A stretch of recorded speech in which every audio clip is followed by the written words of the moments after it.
امیدوارم حالتون خوب باشه و ایام بکام. تو این ویدیو میخوام بگم که چجوری میتونی انیمیشن خودتون رو با استفاده هوش مصنوعی درست کنین. سایتش هم که میبینی study.d-id.com هستش و قسمت کرییت ویدیو رو که بزنین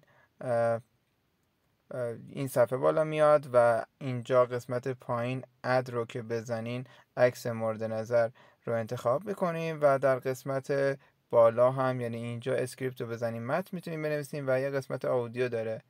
قسمت اودیو که بزنین فایل صوتیتون رو میتونین انتخاب بکنین و بعدش هم جنریت ویدیو رو میزنین. جنریت ویدیو رو میزنین. من الان این رو جنریت بزنم تبدیل میکنه به یک ویدیوی انیمیشنی. ما حالا جنریت رو میزنم تا ببینین.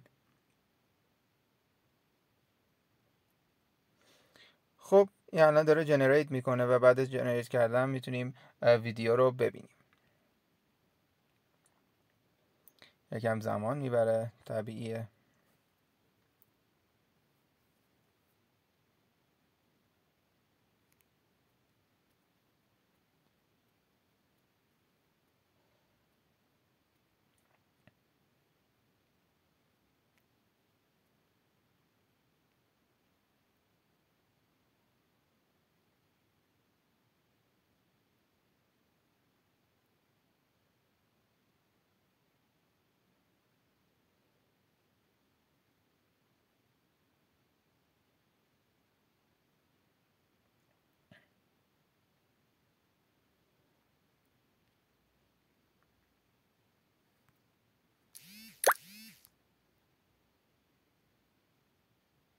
خب اینجا ویو سکسسفولی اومد متنش، یعنی اینکه کامل انجام شد و الان ویدیو رو پلی کنم شروع میکنه به صحبت کردن.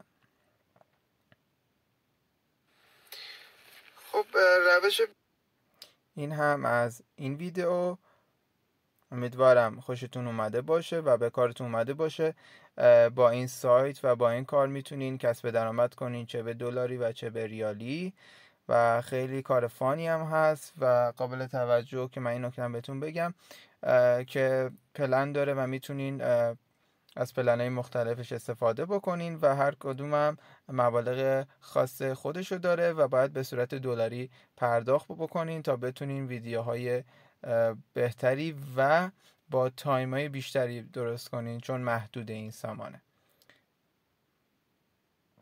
اگرم خوشتون اومد از ویدیو و براتون مفید واقع شد، لایک و سابسکرایب یادتون نره. با لایک و سابسکرایب کردن چنل ما باعث میشه که شما به ما دلگرمی بدید و ویدیوهای بهتری و با انرژی بیشتری براتون ویدیوهای بهتری بسازیم.